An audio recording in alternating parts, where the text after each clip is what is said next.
You don't belong here. Sir, this seat is for our real VIPs. Move, now. Samantha Reed, the Horizon Airlines flight attendant, spat the words with a venom that stunned the first-class cabin at Miami International Airport's Gate C9. Her eyes, cold and unyielding, locked onto Ethan Carter, a black man seated calmly in 3A, as if his presence in the plush leather seat was an insult to the airline's elite standards. Behind her, Margaret Hayes, a white woman in a tailored Chanel suit, tapped her manicured nails impatiently, muttering, "That's my seat. Always has been."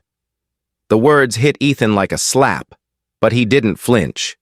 He'd heard versions of this before, too many times. Yet, in this moment, on a flight bound for San Francisco, the audacity of Samantha's demand ignited something deeper than anger. It was resolve. Before we dive into the story, I want to know where you're watching from. Have you ever faced a moment where you were judged before you could even speak? Drop your thoughts below. Hit that follow button if you stand for justice. And let's build a fairer world together. This is about to get real. Ethan Carter, 41, wasn't just any passenger. He was the CEO of Novatech Solutions, a $4 billion AI powerhouse revolutionizing how companies tackle bias in customer service. With a 30% stake in Horizon Airlines, the largest single shareholding, he held more power over the airline than its own board. Today, he was headed to the Global AI and Ethics Summit in San Francisco to unveil a $700 million platform designed to root out systemic discrimination. The irony wasn't lost on him as Samantha's words echoed, her tone dripping with the same prejudice his tech fought to dismantle. The first-class cabin, a haven of heated towels and champagne flutes, fell silent. Passengers shifted in their seats, some pulling out phones to record, others exchanging uneasy glances. Ethan's presence, tailored Navy suit, Patek Philippe watch glinting under the cabin lights, should have screamed success. But to Samantha, and to Margaret standing smugly in the aisle, he was an anomaly, a black man who dared occupy a space they deemed exclusive. Ethan's mind flashed to his childhood in Oakland, California. At 12, he'd scavenged a broken computer from a thrift shop, teaching himself to code while his single mother worked double shifts. By 16, he'd lost his father to a senseless act of violence, standing at his grave with a vow to make the world see people as human first. That promise fueled 2 decades of grinding, building Novatech from a cramped apartment, coding 18 hours a day, surviving rejections from venture capitalists who couldn't see past his skin. Now, at the pinnacle of success, he was still fighting the same battle. "I'm sorry, ma'am," Ethan said, his voice steady, pulling out his boarding pass and platinum membership card. "This is my assigned seat. 3A. I'm a platinum member." He held the documents up, his gaze locking with Samantha's, daring her to double down. Samantha's smile tightened, a flicker of surprise crossing her face before it hardened again. "I understand, sir," she said, her politeness a thin veil over condescension. "But this seat is reserved for our preferred platinum members, like Ms. Hayes, who flies with us regularly."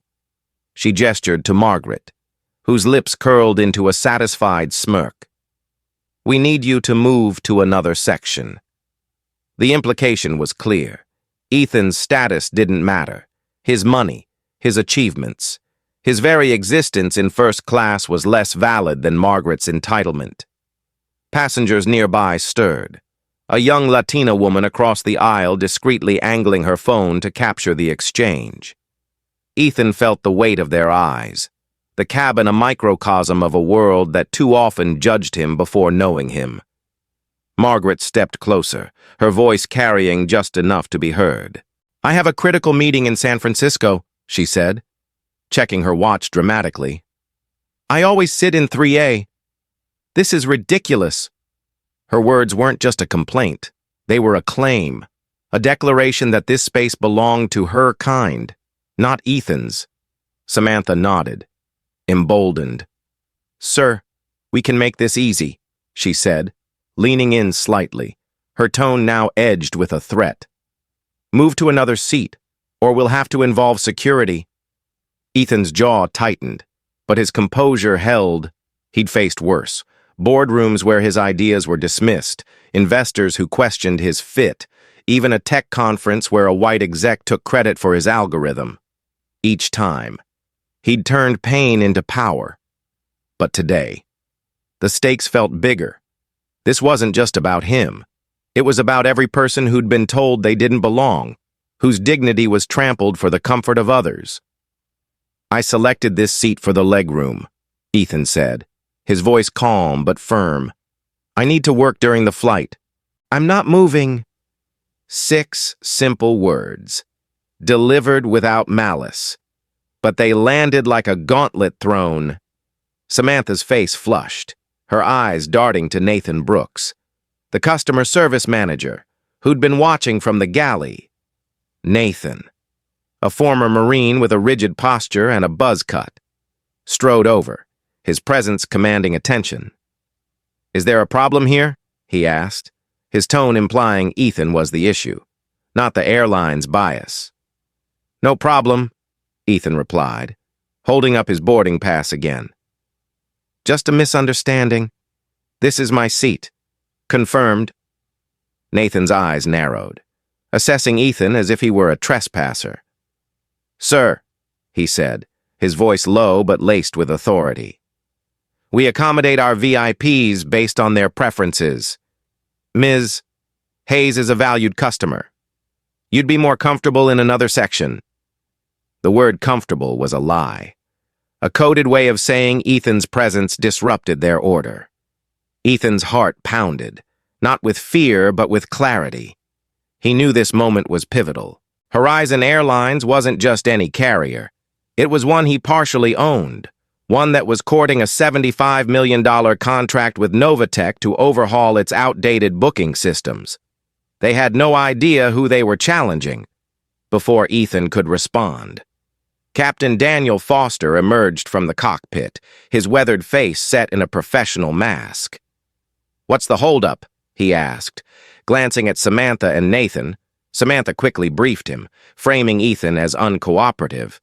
Daniel sighed, his exhaustion evident, and turned to Ethan.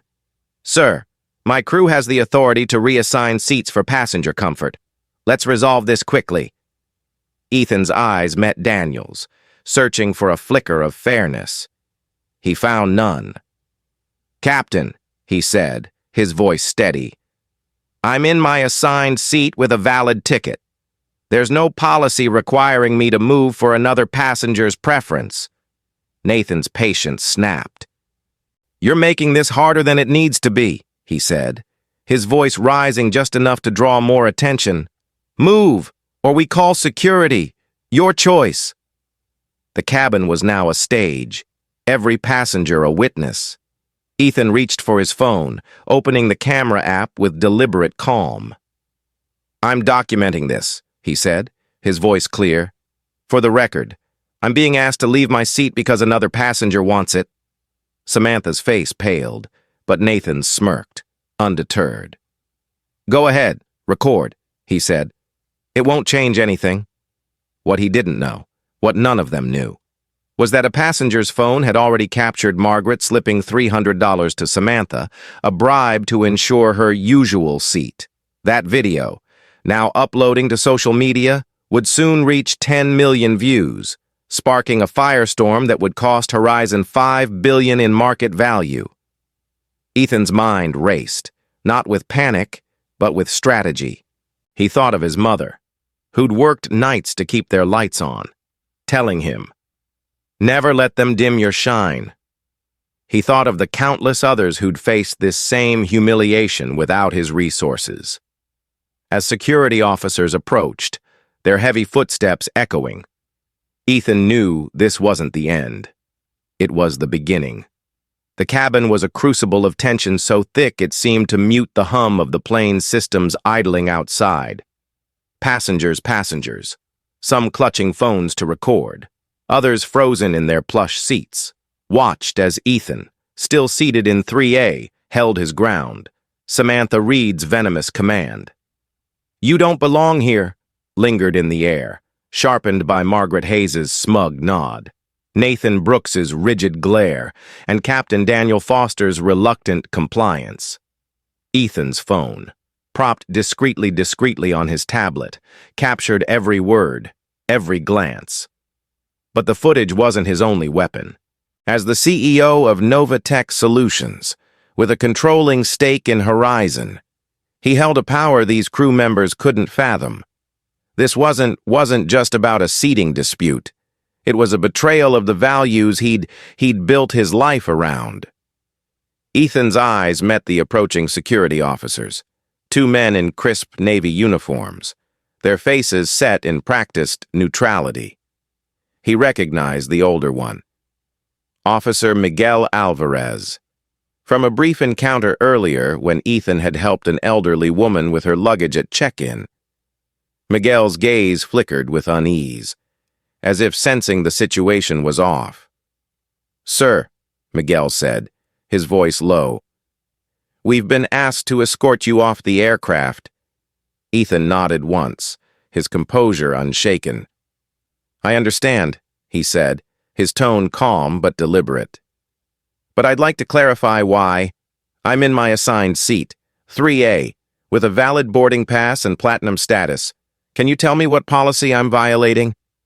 The question hung heavy, exposing the flimsy pretext of his removal. Miguel hesitated, glancing at his partner, who shrugged subtly. Nathan Brooks stepped forward, his voice cutting through. "You're causing a disturbance," he said. His military cadence clipped. "That's reason enough.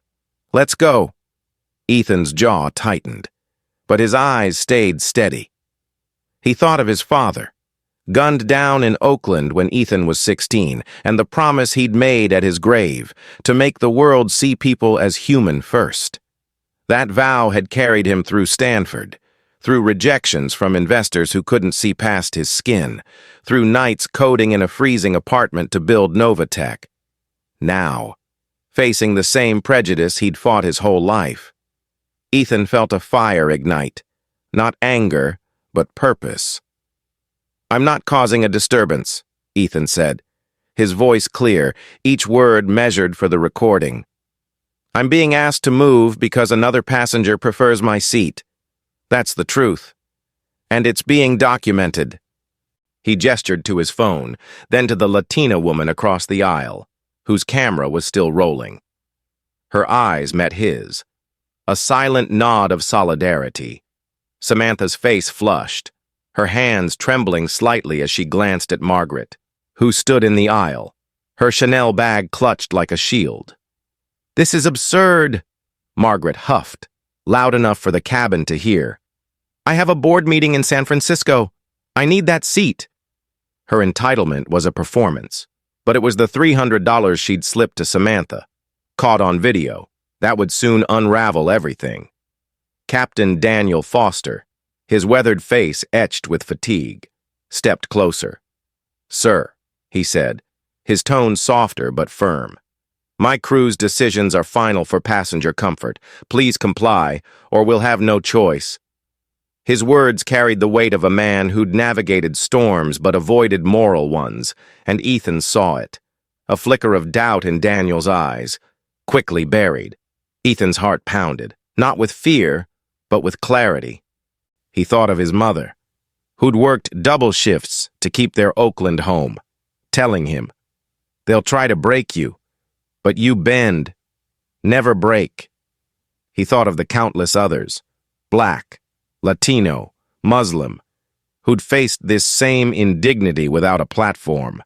This wasn't just his fight, it was theirs. "I respect your position, Captain," Ethan said, standing now, his 6-foot frame commanding the space. "But I'm not moving unless you can show me a policy that justifies this. Otherwise, you're removing me for refusing to be discriminated against." Nathan's smirk faded, replaced by a scowl. "You're making this ugly," he said, signaling to Miguel. "Take him out." Miguel hesitated, his hand hovering near his radio. "Sir," he said to Ethan, almost pleading, "let's avoid escalation." Ethan saw the conflict in Miguel's eyes. A Latino man likely familiar with bias himself, caught in a system that demanded compliance. "I'm not escalating," Ethan replied, his voice steady. "I'm standing up." The cabin was now a stage, every passenger a witness. A white businessman in 2C shook his head, muttering, "Just move, man." But the Latina woman, her phone steady, whispered, "Keep going." Her courage bolstered Ethan's. He gathered his briefcase, tablet, and coat, moving with deliberate dignity as Miguel and his partner flanked him, as Ethan stepped into the aisle. Margaret slid into 3A, her triumph unmistakable. "Finally," she said, accepting a champagne flute from Samantha, who avoided Ethan's gaze. But the passenger's video, now uploaded, captured a second damning moment, Margaret slipping another $200 to Nathan, whispering, "Standards matter," in the terminal. The chaos of Gate C9 faded behind the glass doors. Ethan's phone buzzed. Olivia Grant, his COO and best friend from Stanford. "Ethan, what happened?" she asked, her voice tight with worry. He recounted the incident, his tone calm but resolute. "They don't know who I am. Live. But they will." Olivia, a Jamaican immigrant's daughter who'd fought her own battles in tech, didn't miss a beat. "Plan Apex?" she asked, referencing their strategy for systemic bias, legal, PR, and financial leverage to force change. "Plan Apex," Ethan confirmed. "Call the legal team. Get PR ready. This isn't just about me." He paced the terminal, his mind racing. Horizon wasn't just any airline. It was one he'd invested in, one chasing a $75 million contract with Novatech to modernize its systems. They'd humiliated the wrong man. Ethan's call to his general counsel was brief. "Draft a shareholder demand letter, cite discrimination and breach of fiduciary duty. We're calling an emergency board meeting." As he spoke, a young black woman approached, her carry-on trailing behind. "Mr. Carter?" she said, hesitant. "I was in 4B. I recorded everything, the bribe, the threats, all of it." She showed him her phone, the footage crystal clear. Ethan's eyes softened. "Thank you," he said, exchanging contacts. "This will matter." The video was already spreading, hashtags like #HorizonBias gaining traction. Ethan's PR team confirmed it had hit 500,000 views in minutes. He thought of his father's words. "Justice isn't given. It's taken." This wasn't about revenge. It was about accountability, for the passengers who'd never get an apology, for the employees trapped in a toxic culture, for a world that needed to change. Back at Gate C9, Samantha and Nathan exchanged relieved glances. Unaware of the storm brewing, Daniel Foster returned to the cockpit, his unease buried under routine. Margaret sipped her champagne, oblivious to the $5 billion market value Horizon would soon lose. Ethan stood by a terminal window, watching the plane taxi away. His phone buzzed again. Olivia. "Legal's ready. PR's drafting a statement. Board meeting set for tomorrow. You sure about this?" "Never been surer," Ethan said, his voice low but fierce. Plan Apex was in motion, and Horizon was about to learn the cost of crossing Ethan Carter. The terminal at Miami International Airport's Gate C9 buzzed with the chaos of a brewing scandal. Passengers, some still reeling from the scene in the first-class cabin, typed furiously on their phones, sharing clips of Ethan's removal. The video, captured by the young woman in 4B, had exploded online, racking up 10 million views in just hours. Hashtags like #HorizonBias and #JusticeForEthan trended globally, turning a single seating dispute into a firestorm. Ethan, now in a private lounge overlooking the tarmac, stood with a quiet intensity, his tailored suit a stark contrast to the storm he'd unleashed. As CEO of Novatech Solutions and Horizon's largest shareholder, he wasn't just fighting for himself, he was dismantling a system that had humiliated countless others. Ethan's phone vibrated relentlessly. Texts from Olivia Grant, his COO, updates from his PR team, and alerts from news outlets scrambling for comment. He ignored them, his eyes fixed on a CNN ticker flashing across a lounge TV. Horizon Airlines stock slides 20% amid discrimination allegations. The $5 billion hit to market value was just the start. Ethan's mind was already 3 steps ahead. Mapping out Plan Apex, a calculated blend of legal pressure, media exposure, and shareholder power to force Horizon to confront its toxic culture. In Dallas, at Horizon's sleek headquarters, CEO Charles Bennett sat in his corner office, his face ashen as he watched the viral video on loop. The footage was damning. Samantha Reed's icy demand for Ethan to move, Margaret Hayes slipping cash to Nathan Brooks, Captain Daniel Foster's weak justification. Charles's team huddled around a conference table, their voices a cacophony of panic. "How did we not know who he was?" his CFO muttered, scrolling through Novatech's profile. "He's not just a passenger, he's our biggest investor." Charles rubbed his temples, the weight of his legacy crumbling.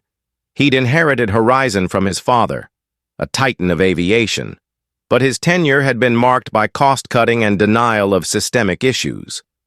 Diversity complaints? PR noise, he'd called them. Now. That noise was a roar, and the $75 million contract Novatech was considering, a lifeline for Horizon's outdated systems, was slipping away. "Get me Ethan Carter on the line," Charles barked, his voice cracking, "and find out who authorized this mess." Back at MIA, Ethan paced the lounge, his legal team joining via video call. Olivia, her sharp eyes betraying a mix of fury and focus, laid out the strategy. "The shareholder letter's drafted," she said, her Jamaican accent clipped with urgency. "We're citing breach of fiduciary duty and reputational damage. The board can't ignore this." Ethan nodded, his thoughts drifting to his Oakland roots, nights coding to escape poverty, his mother's voice urging him to stand tall. This fight was bigger than him. It was for the black woman searched randomly at TSA. The Latino man bumped from flights, the Muslim family profiled. The lounge door opened, and the young woman from 4B, Mia Torres, approached, her face resolute. "Mr. Carter," she said, clutching her phone. "I've sent you the full video. It's unedited. Every second of what they did." Ethan's expression softened.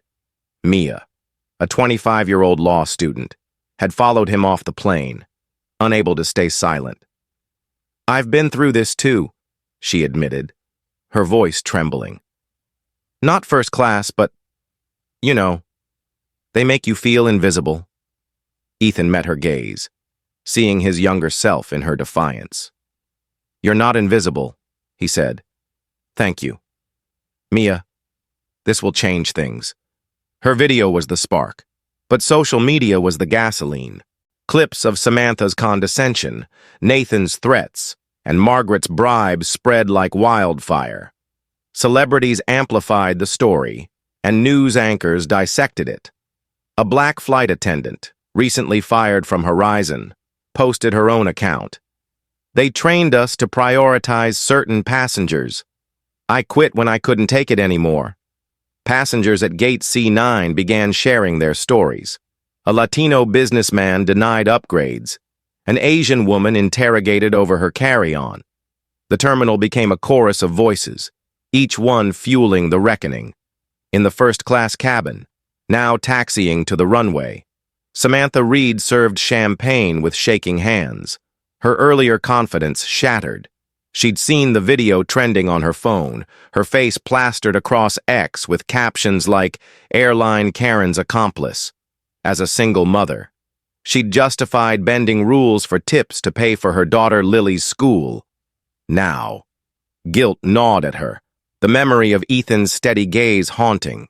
Nathan Brooks, in the galley, scrolled through comments calling him a racist bully, his military pride cracking under the weight of public shame. He'd believed he was upholding order, but the video showed a different truth.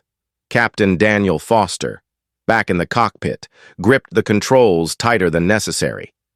At 55, he'd prided himself on a spotless career, but today's inaction gnawed at him. He'd trusted his crew, avoiding conflict to keep the peace. Now, he wondered if peace had come at the cost of his integrity. Should have stopped it, he muttered. Too late to undo the damage. At Horizon's headquarters, Charles's assistant patched through a call from Ethan's legal counsel. "Mr. Bennett," the lawyer said, her voice crisp. "Mr. Carter demands an emergency board meeting tomorrow. As a major shareholder, he's invoking his rights to address discriminatory practices and leadership failures." Charles's stomach dropped. "We're handling it," he stammered, but the line went dead. His PR director burst in, holding a tablet. "Sir, we're hemorrhaging bookings. Customers are switching to Delta. We need a statement now."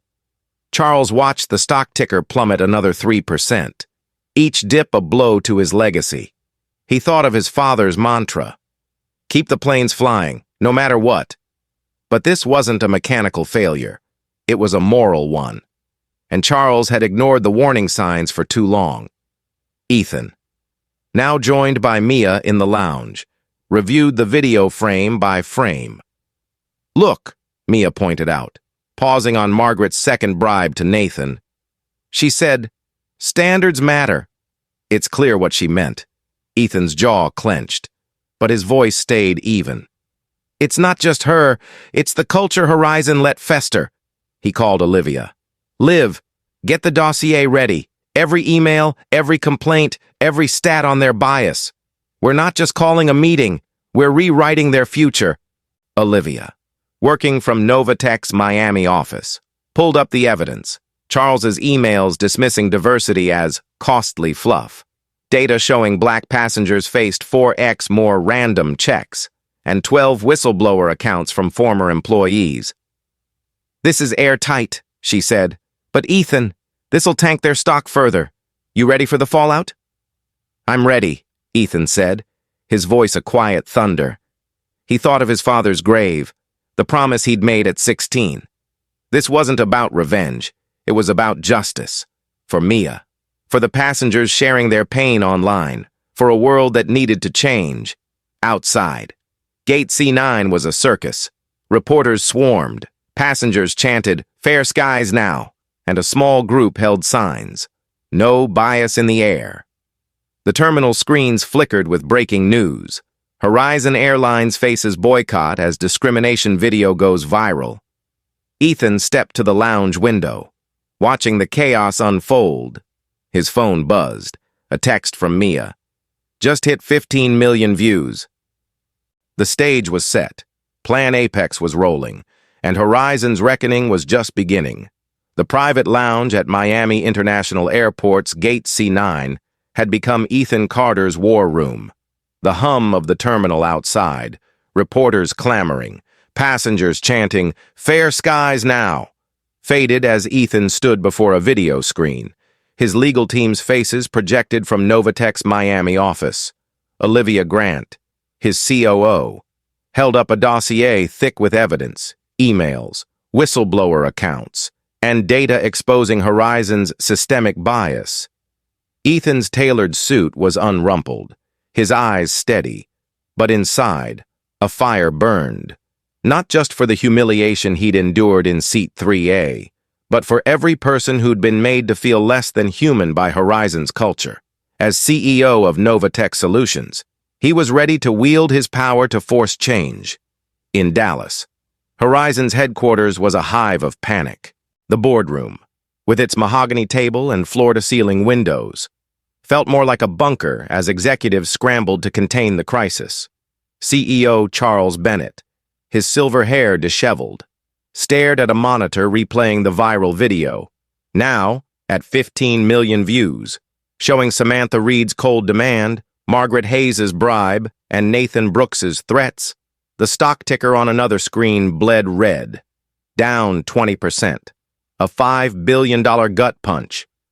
Charles's phone buzzed with calls from investors, but he silenced it, his hands trembling. "We need Carter in a room," he told his CFO. "Now." Ethan's jet, arranged by Olivia, touched down in Dallas by noon. He strode into Horizon's headquarters, flanked by Olivia and General Counsel Lauren Hayes. No relation to Margaret. The boardroom doors swung open, and the air grew heavy. 12 board members, a mix of old guard executives and newer faces, sat rigid, their eyes darting between Ethan and the screen projecting the video. Charles stood at the head, his attempt at a welcoming smile faltering. "Mr. Carter," he began, voice strained. "We deeply regret." "Save it," Ethan cut in, his tone calm but razor-sharp. He took the center of the room, Olivia setting up a projector. "This isn't about apologies. It's about accountability. Horizon didn't just fail me. It failed every passenger and employee it's marginalized for years." His words landed like blows, the board shifting uncomfortably. Olivia clicked the first slide, a chart showing black passengers faced 4 times more random security checks than white ones. "For 8 months, Ethan said. Novatech conducted a covert audit of Horizon's operations. We sent mystery shoppers, black, Latino, Asian, Muslim, all with identical first-class tickets. The results? Minority passengers were flagged, searched, or denied service at triple the rate of others. A board member, a woman in her 60s, leaned forward. "These are serious claims. Mr. Carter, where's the proof?" Ethan nodded to Olivia, who displayed the next slide, an email from Charles, dated 6 months prior. "Diversity initiatives are a distraction. Focus on profits, not politics." Gasps rippled through the room. Charles's face drained of color, his hands gripping the table. "That's out of context," he stammered. But Ethan pressed on. "Context," Ethan said, his voice rising just enough to command silence. "Here's context.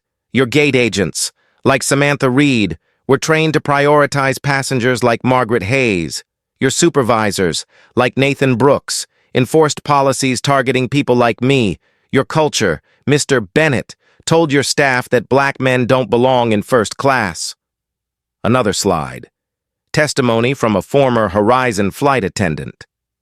"She was told to smile more for white passengers and demoted when she reported bias. She quit last year." The boardroom grew stifling, the weight of truth suffocating. A screen in the corner flashed. Horizon stock down 22% as boycott grows. Charles stepped forward, his voice desperate. "Mr. Carter, we can resolve this privately. There's no need for—" "No need for what?" Ethan interrupted, his gaze piercing.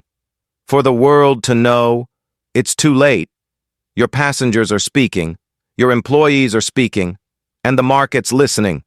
He pointed to the screen, where #HorizonBias posts surged, including Mia Torres's video from Gate C9, now trending globally. A board member, Javier Ruiz, a Latino lawyer in his 50s, stood. "Mr. Carter," he said, his voice steady, "we've just been notified of a class action lawsuit citing discriminatory practices, referencing your audit." The room erupted in murmurs. Charles swayed, clutching the table, his breath shallow. This can't," he gasped, his face graying. Ethan acted instantly. "Get a medic," he ordered, kneeling beside Charles. He loosened Charles's tie, his hands steady despite the chaos. It was a striking image, the man Horizon had humiliated, ensuring its CEO didn't collapse alone. Ethan's compassion wasn't for Charles. It was for the principle that no one, not even an adversary, should be abandoned in crisis. Paramedics rushed in, stabilizing Charles as they wheeled him out, His eyes met Ethan's, a flicker of shame passing between them. The board watched, stunned, the gravity of their failures sinking in. Javier took charge, his voice firm. "We need to act, now." Ethan stood, addressing the board. "Samantha Reed, Nathan Brooks, and Captain Daniel Foster must be terminated immediately. Their actions weren't isolated. They reflect your culture. Horizon will ground all flights for 72 hours, starting tomorrow, for mandatory anti-bias training designed by Novatech. Cost, $100 million. But the cost of doing nothing is your company's survival." A board member balked. 72 hours? We'll lose billions. "You've already lost $5 billion, Ethan said, pointing to the ticker. "This isn't negotiable. Novatech was evaluating a $75 million contract with you. That's on hold until I see real change." Javier nodded. "We agree to the terminations and the grounding. Will you share your audit?"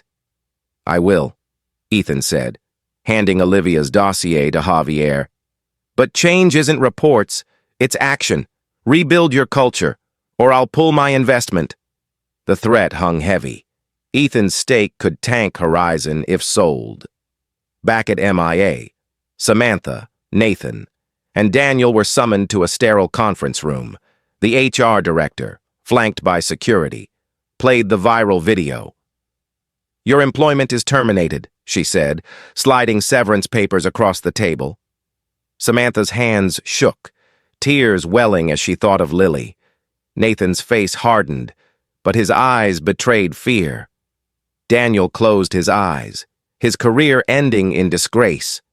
"You targeted Ethan Carter," the HR director said.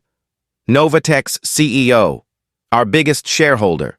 The revelation hit like a second blow, their world collapsing. Outside Gate C9, passengers cheered as news broke. Horizon suspends operations for anti-bias overhaul. Reporters swarmed, capturing the chance. Mia Torres, still at the terminal, posted an update. "Justice is starting." Her video hit 20 million views. In the lounge, Ethan watched the news, his phone buzzing with support. Activists, lawmakers, strangers. Olivia sat beside him, her voice soft. "You okay?" Ethan exhaled, his mind on his father's grave, the promise he'd kept. "Not yet," he said, "but we're getting there." He thought of Mia, the passengers sharing their stories, the employees who'd face a new horizon. Plan Apex wasn't just about punishment, it was about progress. The boardroom emptied, Javier staying behind. "We'll rebuild," he said, meeting Ethan's gaze. "You have my word." Ethan nodded, but his eyes were steel. "I'll hold you to it." As he left, the Dallas skyline loomed, a reminder of the work ahead. Horizon was grounded, but the fight for justice was taking flight. 3 months after the Gate C9 showdown at Miami International Airport, the aviation industry was still reeling. Horizon's 72-hour shutdown for anti-bias training, costing $100 million, had sent shockwaves far beyond its 35,000 employees. The viral video of Ethan's removal, now at 25 million views, had ignited a movement, with hashtag Horizon Bias fueling calls for reform across airlines. Ethan, as CEO of Novatech Solutions, stood at the center, his resolve unshaken despite the toll of leading a fight bigger than himself. Back in Miami, Ethan walked through MIA's Terminal C, his briefcase in hand, headed for a follow-up meeting in San Francisco. The once tense Gate C9 now felt different. New signs promised equal skies for all, and a mural of diverse faces adorned the wall. Horizon's training, designed by Novatech's AI-driven simulations, had confronted employees with their biases through real-world scenarios. Data showed progress. Complaints about discriminatory treatment dropped 60% in Horizon's first month post-training. But Ethan knew numbers weren't enough. True change lived in people's actions. In Dallas, Horizon's board, now led by Javier Ruiz after Charles Bennett's medical leave, was implementing Ethan's demands, New policies mandated transparent booking practices and a passenger bill of rights. The Department of Transportation, spurred by Ethan's audit, introduced federal rules requiring airlines to report treatment disparities by race and ethnicity. A first in U.S. history, Delta and JetBlue, fearing similar scrutiny, launched diversity councils, while American Airlines adopted Horizon's training model. The industry wasn't fixed, but Ethan's stand had cracked open a door long sealed shut. Samantha Reed, the flight attendant who'd demanded Ethan move, sat in a Miami community center, her hands clasped tightly. Fired from Horizon, she'd joined a Novatech-led reform program, confronting her role in the incident. As a single mother, she'd justified taking Margaret Hayes's bribes to cover her daughter Lily's medical bills. Now, she saw the cost of her silence. "I hurt someone," she told a group, her voice breaking. "I want Lily to know I'm trying to make it right." Samantha now worked with Horizon's task force, advocating for policies to protect employees from pressure to discriminate. Her journey was raw, imperfect, but real. Nathan Brooks, the ex-supervisor, had taken a job as a baggage handler at a regional carrier, a humbling fall from his Horizon role. His military mindset, order above all, had blinded him to Ethan's humanity. The viral video forced him to face his bias, and nights spent reading passengers' stories online chipped away at his defenses. At a Novatech training, he admitted, "I thought I was fair. I wasn't." He now mentored new hires, teaching them to question unfair directives, his gruff demeanor giving way to quiet accountability. Captain Daniel Sullivan, once Horizon's pilot, found purpose mentoring young aviators at a flight academy. At 55, his career had been defined by avoiding conflict, but his failure to stop Ethan's removal haunted him. "I trusted the wrong thing," he told a class, his weathered face somber. Hierarchy over heart. He worked with Ethan's team to develop ethics modules for pilots, ensuring future leaders wouldn't repeat his mistake. His redemption was a quiet vow to leave a better industry behind. Margaret Hayes, the passenger who'd bribed for Ethan's seat, faced a different fallout. Her real estate firm suspended her, and her name, branded Airline Karen online, became a cautionary tale. She retreated from public life, but a leaked email showed her donating to a civil rights group, a small step toward reckoning with her privilege. Ethan heard of it but felt no need to engage. His fight wasn't with individuals, it was with systems.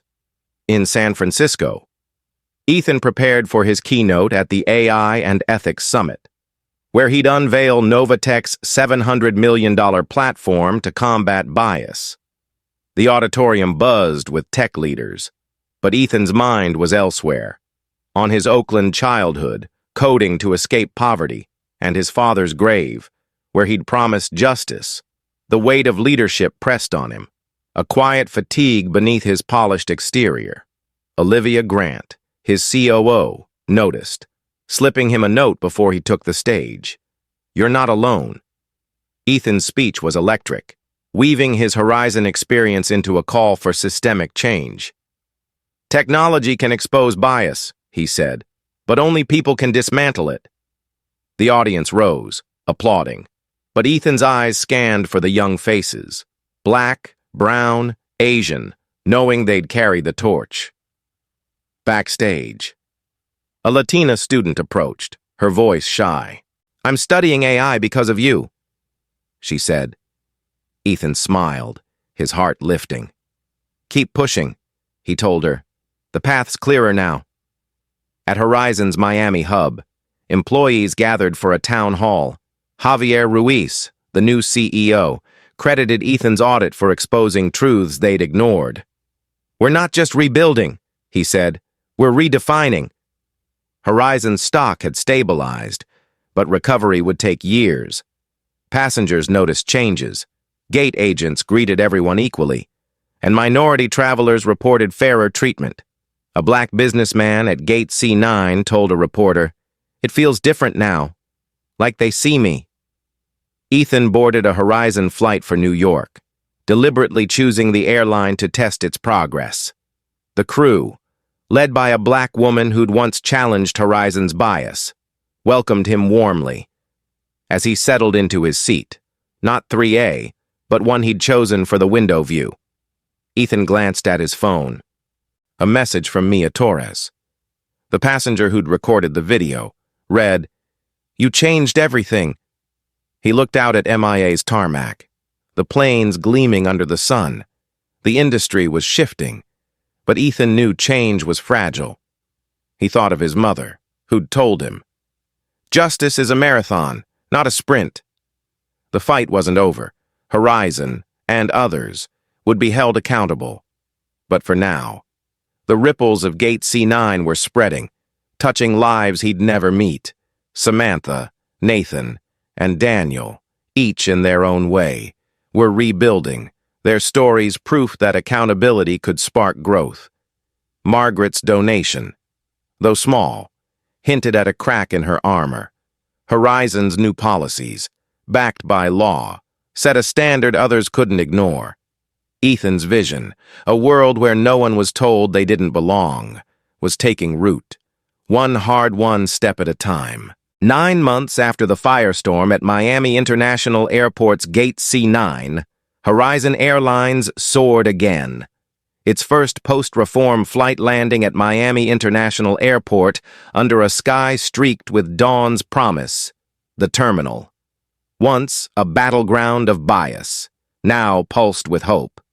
Ethan, now 45, stood at Gate C9, his briefcase in hand, watching passengers board a Horizon jet bound for New York.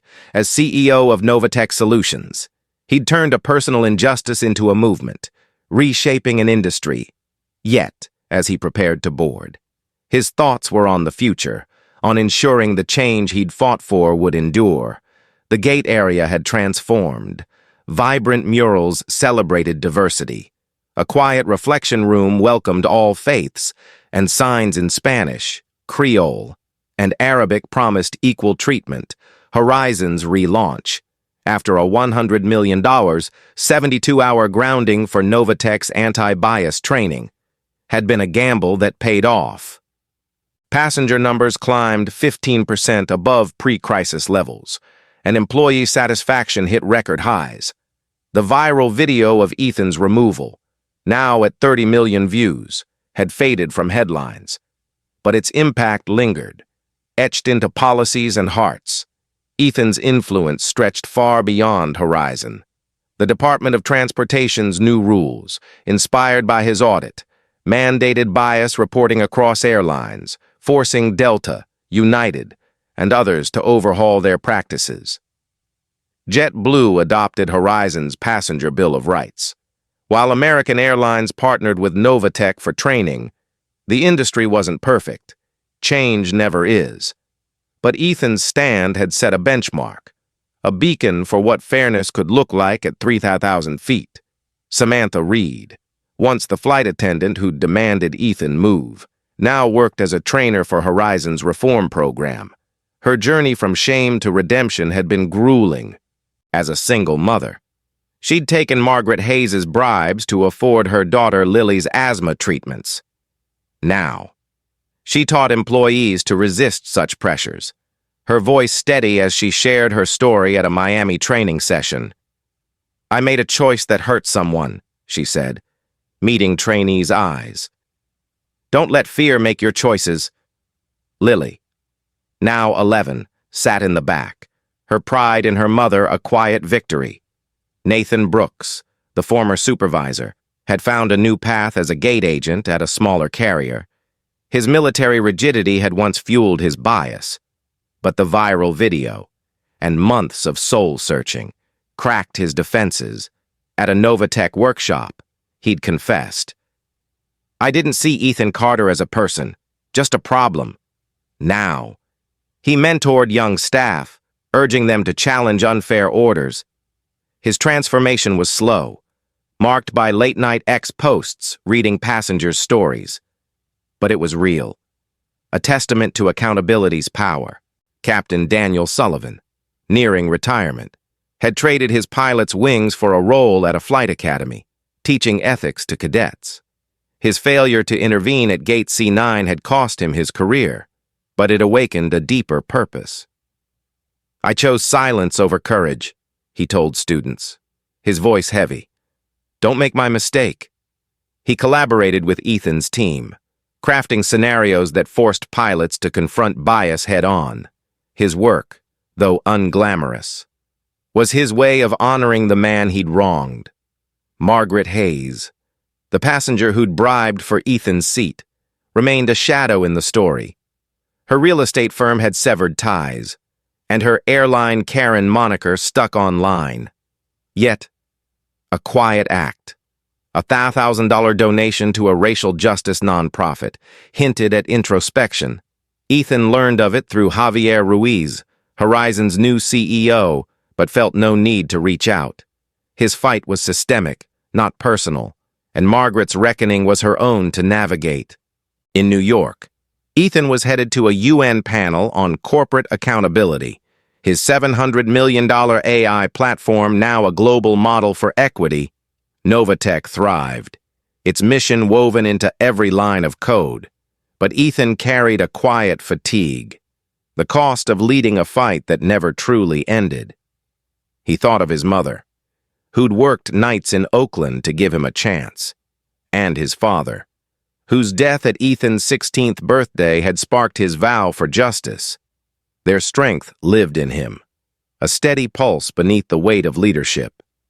At Gate C9, Horizon's first relaunch flight was led by a diverse crew, including a black woman who'd once blown the whistle on bias. Passengers clapped as they boarded, a gesture of trust in a company reborn. Ethan watched, his expression calm but proud. Javier Ruiz, visiting Miami, approached. "We're holding the line," he said, his eyes earnest. "Your audit's our North Star." Ethan nodded, trusting Javier's commitment but knowing vigilance was eternal. As Ethan boarded, a young black boy, maybe 10, clutched a tablet showing Ethan's Forbes cover. "Is that you?" he asked, eyes wide. Ethan knelt, smiling. "That's me. What's your dream?" The boy grinned. "To build apps like you." Ethan ruffled his hair. "Then start now. The world needs you." The boy's mother, teary-eyed, mouthed, "Thank you." Ethan felt his mother's presence, her words echoing, "Clear the path for those coming after." The plane lifted off, Miami's skyline fading below. Ethan looked out, his mind on the work ahead. Horizon's policies, zero tolerance for bias, transparent audits, were law-backed now, but change was fragile. He'd hold the industry accountable, always. Because justice wasn't a destination, it was a journey. Samantha, Nathan, and Daniel, each rebuilding, showed redemption was possible. Margaret's donation, however small, suggested even the hardest hearts could shift. Horizon's transformation, stock recovering, passengers returning, proved systems could bend toward fairness. Ethan's New Dawn program, launched through Novatech, offered second chances to those like Samantha, pairing accountability with growth. Over 200 former employees had enrolled, their stories reshaping corporate culture nationwide. As the plane cruised, Ethan opened his laptop, drafting a memo for Novatech's next project, AI to predict bias in real time, ensuring no one faced what he had. Olivia Grant texted, "Panels sold out. You're changing the game."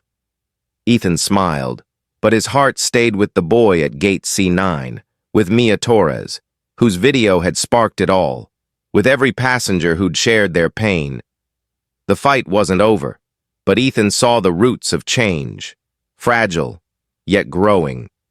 His legacy wasn't in headlines or stock tickers, it was in the paths he'd cleared, the voices he'd amplified, the world he was building, one flight at a time. If this story moved you, have you seen change rise from injustice? Share your story below. hit follow for progress, and join us to build a fairer world. Let's keep pushing. Together, we'll make history, one step at a time.